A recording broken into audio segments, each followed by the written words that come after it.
Hello and welcome back. As always, my name is Laser, and today we're gonna take a look at the latest Heroes of the Storm balance update. I do believe this one is called 16.1. By the way, Blizz, how about putting it right here in the title, huh? Would be easier for us to follow. Anyway, we only got hero changes for the most part, so let's jump right into Falstad. Hammer and Q damage increase from 121 150.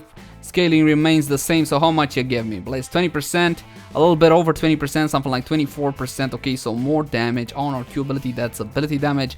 Hinterland Blastar, here we go. Base damage increase from 475. Oh, hello. Why you do this? Okay, scaling is the same, but we still got that horrendous cooldown, Blizz. Now they are obviously increasing this damage, so it's more impactful, so it justifies the stupid cooldown. Okay, which is obviously too large. Will this mean it's worth it? What it does mean is that it's gonna hurt like hell at level 10. Okay, so at level 10 this thing will hurt like hell. Does it justify the enormous cooldown? That I do not know. Let's see what they say. We're primarily seeing players run basic attack builds as Falstad, obviously, and would like to make mage Falstad a bit more powerful. We also felt that Hinterland Blast isn't doing enough damage with its higher cooldown, so we're further increasing the damage. Gee, Blizz, I wonder where did you get that idea. Let's keep on going to Jaina. Basic attack damage reduce. As a conclusion for Falstad, guys, I still don't know if this means Hinterland Blast will be picked up. It's definitely gonna hurt like hell at level 10. I just don't know if the hurting justifies the huge cooldown. Okay, let's test and see. Jaina, basic attack damage reduced. How much? And why? Well, who cares about basic attack damage on mages? Okay, so this is a big decrease, guys. If you look at it in percentages, okay, always look at things in percentages. Never look at it as a flat number. Wow, that's a big drop. But again, basic attack damage. Frostbolt Q.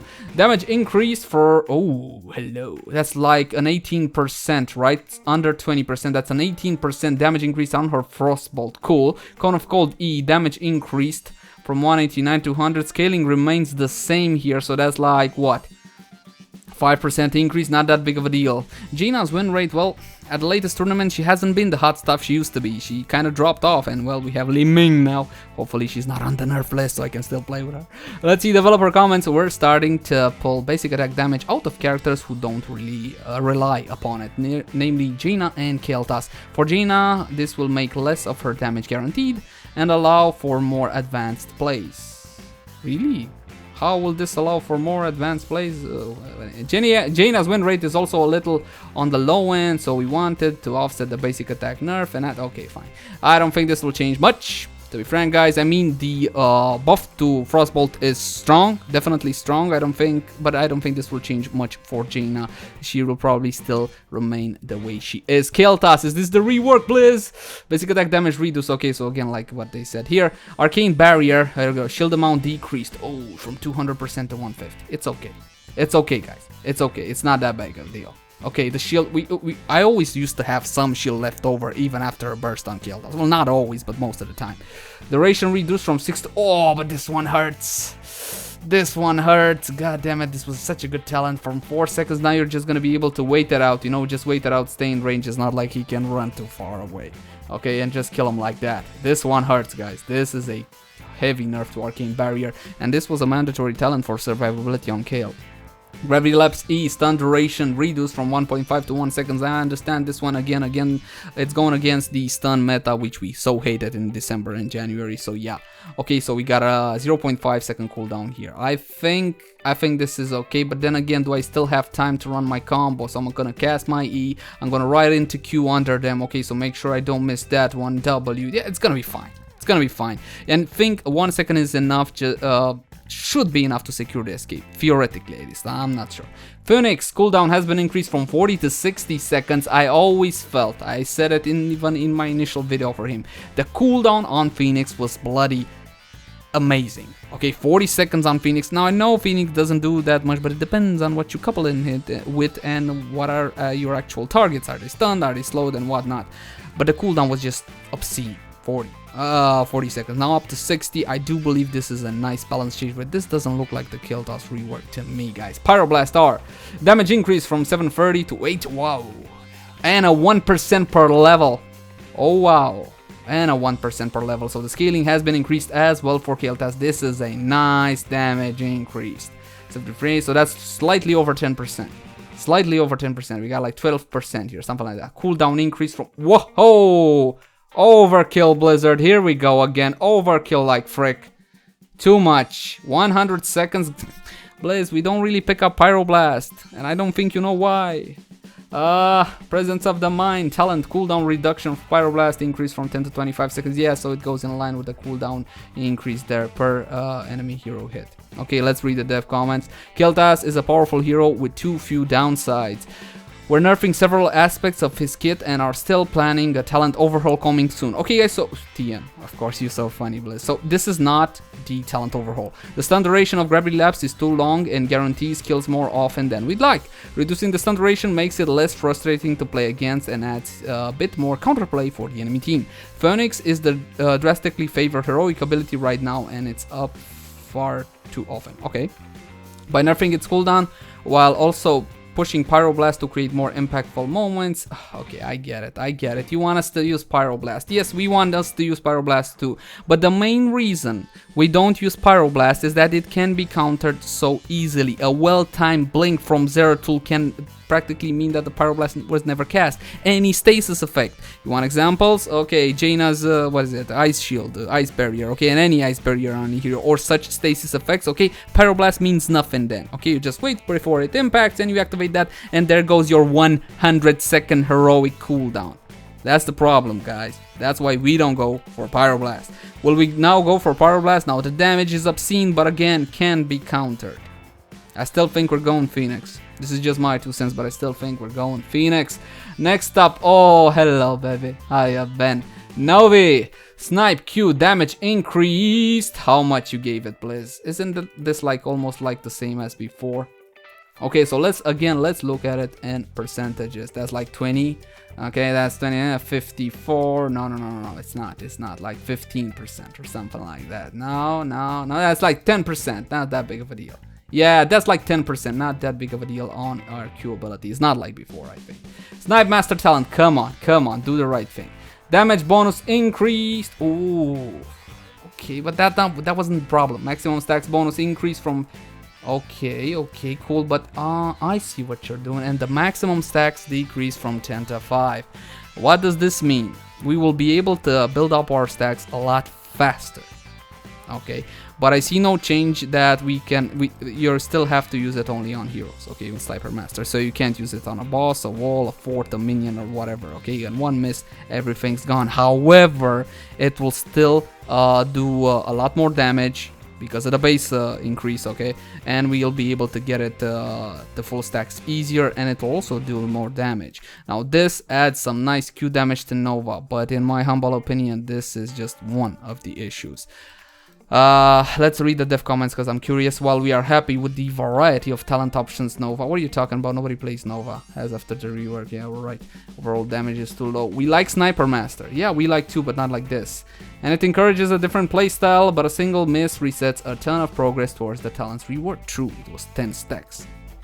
While these changes, players will get more out of Sniper Master without having to rebuild so many stacks after miss. We've heard a lot of community feedback and suggestions, really, about not removing stacks as long as your Sniper hits something. We've discussed this, okay, cool, but feel that even if Snipe misses the intended target, it still hits, oh god damn, it still hits something with the majority of the time. They have a point. I hate this, they have a bloody point. This is an actual valid point, and I hate that. By making this talent sharp with an obvious downside, it allows us to crank up tuning and really celebrate flawless Nova play. Yes, Blizzard, okay, all for flawless Nova play, absolutely, but she still has no escape. I don't know if the damage increase will be enough. I'll have to test again, guys. I will try my best to test, and if there's a build that's viable, obviously it's gonna revolve around Sniper Master, I will bring it to you. I don't know it. I do believe that Snipe is better, like it is now with these changes, absolutely, but still she still has a whole lot of issues. Early game, you're still not gonna be able to kill nothing, and you still have no escape, and I'm not even sure if you're a killer with this one. And when are you a killer? I'm gonna get this at level 7. And am I gonna be a killer by level 8? What am I gonna do till level 8? Be useless? Like now? I don't know. I'll test, guys. Okay, I'll promise I'll test, but nothing more. Thrall. Hello. War Chief. Basic attack damage reduced. How much? Okay, not that big of a deal, reduction. Sundering cooldown 70 to 80. I do believe Sundering is like one of the most awesome initiations in game. I like Tyrael's more, okay, with the judgment. Definitely like when I'm talking about strictly a hard initiation. Okay, definitely love Sundering. 10 seconds extra on the cooldown. Was this warranted? As if I remember correctly, Thrall is like the most efficient melee assassin at this point, so maybe this is warranted. Why'd you have to do this? I don't know. Is this warranted? I don't know. I really don't. Let's see the div comments. Thrall sits near the top of our win charts. Ours too, Blizz. So we feel that small nerfs to his damage and most big heroic ability are necessary. Why? Buff the other one at least. We're expecting this only and slightly nudge Thrall down, so we're otherwise happy with how he is currently being played. Yes, I love Thrall. Okay, I always have, and I'm biased towards Thrall because he is my all-time favorite character from the from any Blizzard franchise. Okay, so I'm biased towards Thrall. Was this needed? I don't know. I don't think so. His win rate wasn't obscene. He was just the most effective melee assassin at this point. I'm okay with these changes. I don't think it will drop too hard because of it, but I don't really think it was needed. I would rather buff it than have another melee assassin more viable. But then again, Greyman has been coming up a little bit, hasn't he? Let's move on. So yeah, I don't know about Thrall. It shouldn't really affect him that much, but I don't believe this was needed. This right here. Moving on to supports Rehgar. You knew the changes were coming. Come on. Ghost will trade D. Basic attack damage bonus reduced from 100 to 75. Yeah. Rehgar was a goddamn finisher, and he still will be with this, by the way, Blizz. Okay, he just go wolf form, charge at a hero, and finish him off with increased speed and all whatnot. This is a good nerf, definitely a good nerf, but he needs more. Damage reduced on his lightning shield from 36 to 30. Okay, so again, let's look at it in percentages, because if you look at it's only 6 Leyzar, it's not that big of a deal. Yeah, but if we look in percentages, that's like 18%, something like that. So that's a good nerf on his W ability. Let's see the dev comments on this one. Rehgar's new talent have opened up a number of different strategies and builds, mostly the W build, of course, which has been exciting to see. We like these more aggressive playstyle, but notice that the majority of Lightning Shield, here we go, talents are now clear winners. Focusing nerfs primarily on Lightning Shield's damage will help to reduce Rehgar's win rate and open up more talent options. This is true. Okay, everybody went for Lightning Shield bit because so strong. Okay, when I showcase Rehgar, I tried to show you guys something a bit differently. I showed you the Totem Mass CC slow build. Okay, but you guys didn't like that much, did you? Everybody wants to deal damage, yes, I know. I do believe these are changes good for Rehgar. I do believe it will make him drop in win rate a little bit. I don't believe this will mean he no longer is the Wolf God. I think he needs a bit more nerfing. Especially that he still has good healing, good damage, good mobility. What else do you want? What else do you want from your support? I mean, come on, seriously. Let's move on to Warrior Diablo Firestorm Fire Devil talent damage reduced. Why'd you have to do that for? Okay, okay, so we got a big nerf here, guys. Again, if we're looking at percentages, this is like what, 20+%? A big deal. Developer comments, Diablo has hovered near the top of our win rate charts for a while. We wanted to see how the Tyrande nerfs would impact him first. It did drop a little bit after the Tyrande nerfs, just like I thought. As we know, these characters have very strong synergy together. Yes, puppy love. We haven't seen much of a dip in Diablo's win rate. Hostlogs, yet then again, Hostlog is by far complete. Okay, they don't have anywhere near the complete amount of data, so always take it with a grain of salt. We're targeting a must-pick talent for this nerf. Yeah. Okay, so from my point of view, the thing is, Diablo with Tyrande is still viable. The nerfs to Tyrande did hurt her a lot. Okay, she's not as hot as she used to be, and neither is Diablo because of it. Were these changes needed? Yeah, it's fine. Fire Devil is not that big of a deal. It's just the AoE damage you deal around you. I am definitely cool with these changes. What else? Bug fixes. Come on, is that all? No Gazlowe rework, no Kael rework. Well, guys, overall, I do believe these are beneficial to the games. I like the changes brought in the specific patch. I don't know about this basic attack damage thing. I mean, did anybody care at all? I don't know if Hinterland Blast is now worth picking up. That I do not know. This hurts Kael'thas' survivability quite a lot, but we'll wait for the rework. I can't judge Kael right now with an talent overhaul coming soon. Okay, it's just not wise. Nova, I do believe She's just gonna be above garbage now, and that's about it. I don't believe this will change that much, but I may be wrong. This is one guy's opinion. If you guys got an opinion different to mine, please leave it in the comment section down below. And well, I do believe that's about it. As always, my name has been Leyzar. Thank you guys for watching. Like, favorite, share, and subscribe if you enjoyed the content, and I'll see you again soon.